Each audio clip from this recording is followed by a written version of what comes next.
नमस्ते प्यारे बच्चों, इलेक्ट्रोस्टैटिक्स के फर्स्ट चैप्टर का जो आंकिक प्रश्न है, न्यूमेरिकल है, फोर्थ, उसको अपन देख रहे हैं। ठीक है, उसको अपन समझने की कोशिश कर रहे हैं। चलो, प्रश्न पढ़ दे रहा हूँ मैं और स्क्रीन पे है, आप भी पढ़ लेना और उसका स्क्रीनशॉट ले लेना या फिर कॉपी में उसको लिख लीजिएगा। दो एक समान आवेशित गोलों को बराबर लंबाई की डोरियों से लटकाया गया है। दो एक समान आवेशित है। ये एक समान आवेशित है, इसका मतलब वो दोनों प्रतिकर्षित करेंगे। इसका मतलब बच्चों, ये यहाँ से हमने इसको बांधा है, ऐसा हो जाएगा मामला। कैसा हो जाएगा मामला? ऐसा हो जाएगा। क्यों हो जाएगा? समझ में आई? क्योंकि ये दोनों एक दूसरे को धक्के लेंगे तो दूर दूर हो जाएंगे। ठीक है, चलो। अब क्या हुआ है कि ये डोरियां जो है वो एक आपस में कितना 30 डिग्री का कोण बना रही हैं। कोई बात नहीं है, अपन इसको मान लेते हैं 30 डिग्री का कोण, यानी कि ये भी 15 डिग्री और ये भी कितना 15 डिग्री। ओके, इसको थीटा ही मान लो, इसको भी थीटा मान लो, क्योंकि बहुत आसानी रहेगी आगे। और फिर क्या किया जाता है कि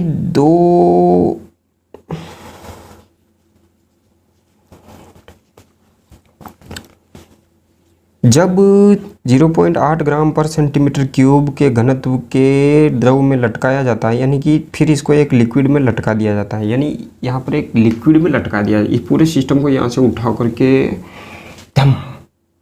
उसमें द्रव में डाल दिया जाता है, लटका दिया जाता है, तब भी एंगल वही रहता है, यानी तब भी एंगल वही रहेगा। ठीक है, यदि गोले के पदार्थ का घनत्व 1.6 ग्राम पर सेंटीमीटर क्यूब है, तो चलो एक काम कर दे रहे हैं अपन कि गोले का घनत्व हम मान लेते हैं कि गोले का घनत्व हम मान लेते हैं रो है, और रो की वैल्यू दे रखी है बच्चों 1.6 ग्राम पर सेंटीमीटर क्यूब, और ये भी मान दे रहे हैं कि द्रव का घनत्व, ठीक है, द्रव का घनत्व ये लिख देते हैं सिग्मा, और इसकी वैल्यू दे रखी है 0.8 सेंटीमीटर क्यूब। ठीक है, ये दो डेटा अपने पास में दिए हैं, और एक थीटा अपने पास में है 15 डिग्री, टोटल 30 डिग्री है, 15 डिग्री है। तो अपने को इसका ये जो लिक्विड है, इस लिक्विड जो भरा हुआ है बाद में, इसका पराविद्युतांक यानी कि dielectric constant epsilon r find करना है, प्रश्नवाचक। ठीक है, तो चलो अब अपन पहले ये हवा में है, जब ये हवा में है, कब कहाँ है बच्चों? जब निर्वात में है, हवा लगभग निर्वात मान लो इसको, जब निर्वात में है तब इस पर कौन कौन से फोर्स हैं?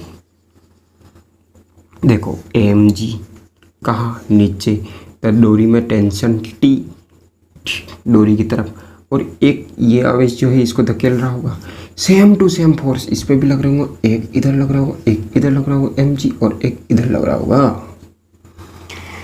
ठीक है, चलो ये हो गया Fe। तो मुझे बताओ कि Fe का मान कितना होगा? अपन मान रहे हैं कि ये जो दूरी है इन दोनों के बीच की r मान लेते, कितनी है ये? r है। तो जब निर्वात में है तो कूलाम बल कितना होगा? कूलाम बल कितना होगा बच्चों? Fe बराबर 1/4 पाई एप्सिलॉन नॉट के तो हो गया Q1, ये भी Q मान लें, ये भी Q मान लें, क्योंकि दोनों बराबर हैं, तो Q इंटू Q स्क्वायर बटा दूरी का स्क्वायर AR स्क्वायर कितना हो गया? R स्क्वायर हो गया। ठीक है, ये हो जाएगा। अब देखो ये संतुलन की अवस्था में है, इसका वैल्यू निकाल ली हमने, संतुलन की अवस्था में है, तो क्या होगा? ये इसके घटक बना लो, क्योंकि ये अपन काम कर चुके हैं। एक घटक इधर बना लो, एक घटक इधर बना लो। देखो ये थीटा है तो ये भी थीटा होगा, ये टी कोस थीटा, ये टी साइन थीटा, संतुलन में है, यानी ये वाले फोर्स बराबर हैं, ये वाले फोर्स बराबर हैं, टी साइन थीटा बराबर Fe। ठीक है, Fe की वैल्यू कितनी है बच्चों? 1/4, और टी कोस थीटा बराबर कितना है बच्चों? टी कोस थीटा mg के बराबर, mg के बराबर। आ गया नहीं आ गया समझ में? चलो एक काम कर देते हैं, भाग लगा देते हैं, ठीक है, भाग लगा देंगे। टी से टी खा गया, साइन थीटा बटा कोस थीटा क्या बच गया, टेन थीटा, क्या बच गया, टेन थीटा बराबर, ये एम जी बटे में आ जाएगा यहाँ पे, ठीक है। तो ऊपर है क्यू स्क्वायर बटा, नीचे क्या क्या है, नीचे क्या क्या है, 4 पाई एप्सिलॉन नोट, ठीक है, 4 पाई एप्सिलॉन नोट और स्क्वायर और एम जी, ठीक है, क्या आया है, एम जी। एम क्या है, इस गोले का द्रव्यमान। अच्छा एक काम करते रहे, क्योंकि यहाँ पे घनत्व का मामला सेट है तो हम मान लेते हैं कि इसका आयतन कितना है, v है। माना कि गोले का आयतन, गोले का आयतन कितना है बच्चों, v मान लेते हैं। तो गोले का द्रव्यमान कितना होगा, द्रव्यमान m बराबर कितना होगा, गोले का द्रव्यमान, गोले का द्रव्यमान कितना हो जाएगा, आयतन इंटू घनत्व, आयतन इंटू घनत्व, v इंटू घनत्व कितना है बच्चों, ये अभी समझ में आ जाएगा ये क्यों किया हम, ठीक है।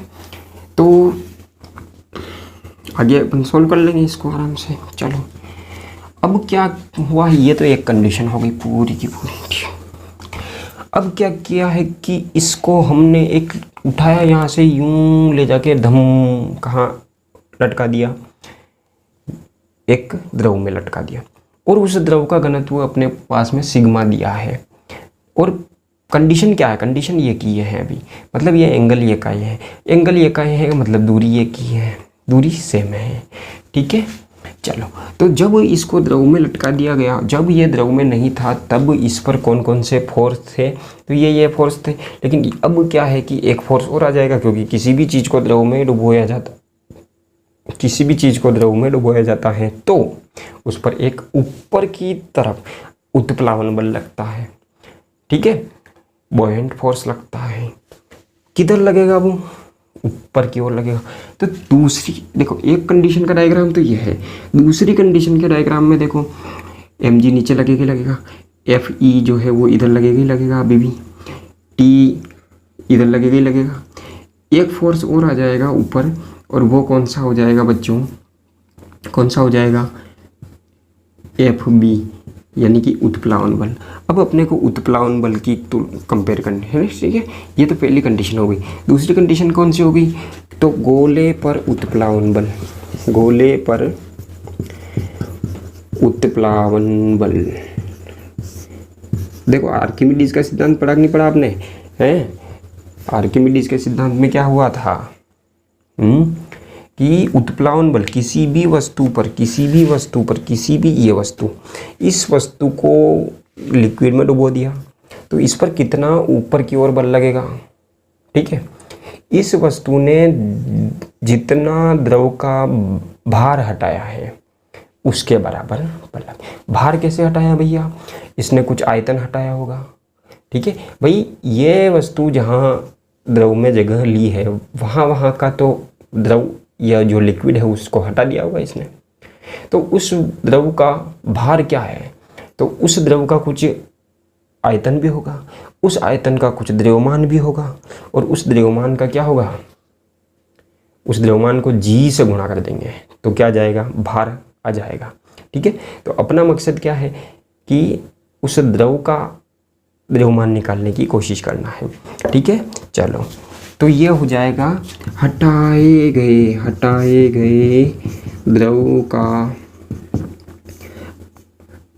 द्रव्यमान इंटू जी, ठीक है।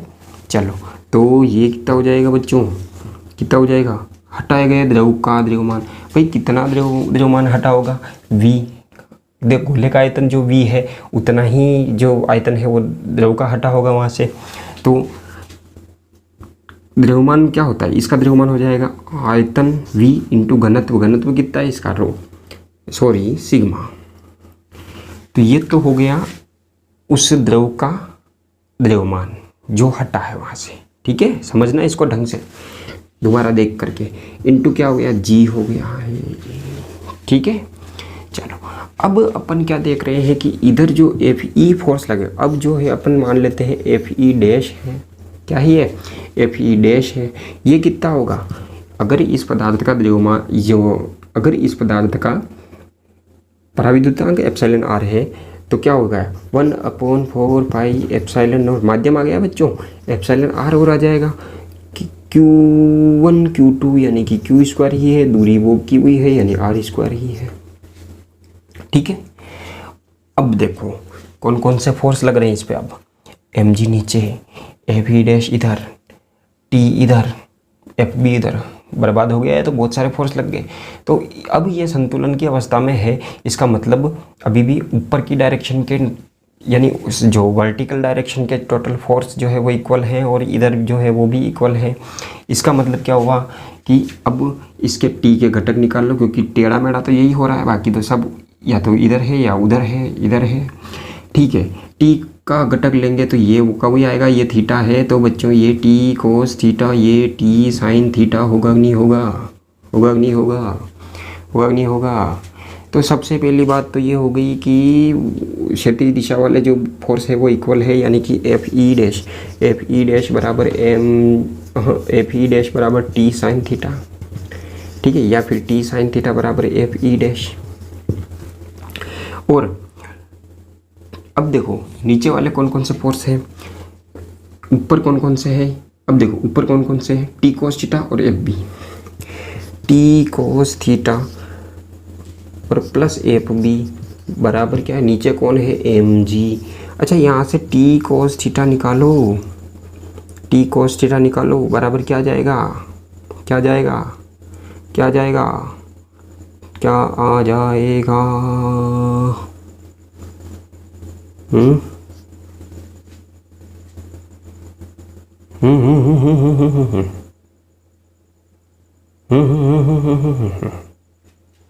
बोलो, m g minus F B, m g minus F B. F B की वैल्यू कितनी है बच्चों, F B F B F B F B की वैल्यू कितनी है, वी सिग्मा जी। ठीक है, टी को ओके। अब क्या अरे इसका मान तो ये है, इसका मान तो ये है, कौन सा, इसका एफ ई डैश का मान तो ये है।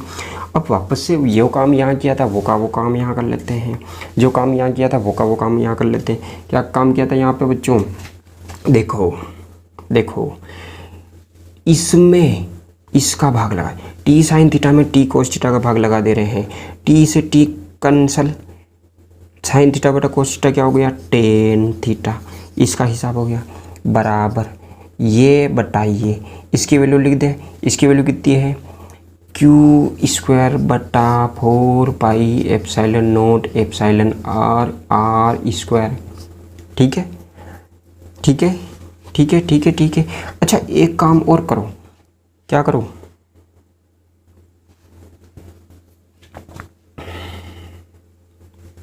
ठीक है, और बट्टे में कौन आएगा, बट्टे में कौन आएगा, ये आएगा। ठीक है, ये बट्टा ये था ना, तो ये बट्टा ये आएगा, ये तो लिख दिया बट्टे में, यानी कि बट्टे में कौन कौन आएगा, m g minus v v sigma g. ठीक है, ये आ जाएगा। ठीक है, बिल्कुल नहीं डरना है, बिल्कुल नहीं डरना है, अच्छे बच्चे नहीं डरते हैं। टेन थीटा, ये भी टेन थीटा, ये भी टेन थीटा बराबर हो जाएंगे कि नहीं होंगे। तो यहाँ पे आया क्यू स्क्वायर बटा 4 pi epsilon naught r square. और ये देखो m की वैल्यू क्या थी, m जो था वो इस गोले का द्रव्यमान था, इस गोले का द्रव्यमान था, कितना है, कितना है, ये देखो v इंटू रो और g, देखो पूरा पूरा है ये, m की वैल्यू लिख दी वी रो और ये g। ठीक है, और बराबर ये क्या है, क्यू स्क्वायर बटा 4 pi epsilon naught epsilon r r square. ठीक है, अच्छा एक काम करो, इसकी वैल्यू क्या थे, क्या थी इसकी वैल्यू, जी तो बाहर ले ही लेते हैं, जी तो बाहर ले लेते, तो यहाँ पर m बचेगा, m की वैल्यू अभी लिखी है हमने, m की वैल्यू अभी लिखी है, कितनी है, वी रो, कितनी है, V rho minus V sigma. ठीक है, और ये जी तो अपन ने बाहर लिख लिया, यहाँ लिख देते हैं। कौन कौन मर रहा है यहाँ पे, क्यू स्क्वायर से Q square, 4 4 pi pi epsilon naught, r square से आर स्क्वायर, वी से, अच्छा वी कॉमन लेके बाहर आ जाएगा, कट जाएगा भाई, जी से जी कट गया, बचा क्या यहाँ पे नीचे सिर्फ ये बचा, यानी 1/रो बराबर 1/एप्सिलॉन आर और रो माइनस सिग्मा। ठीक है, एप्सिलॉन आर की वैल्यू निकालनी, इसको इधर दे दो, एप्सिलॉन आर बराबर रो बटा रो माइनस सिग्मा। रो की वैल्यू बच्चों, अब देखो इन दोनों की वैल्यू रख दो आप लोग, कटने वाला है मात्रक यहाँ पे कोई मैटर नहीं करने वाला है। 1.6 बटा 1.6 माइनस 0.8, यह आ जाएगा एप्सिलॉन आर बराबर 1.6 बटा 0.8, घटाना आता ही नहीं आता है, 16/8, पॉइंट हटा गया और ये हो जाएगा आपका 2। एप्सिलॉन आर की वैल्यू कितनी आ जाएगी बच्चों, 2, कितनी हो जाएगी 2।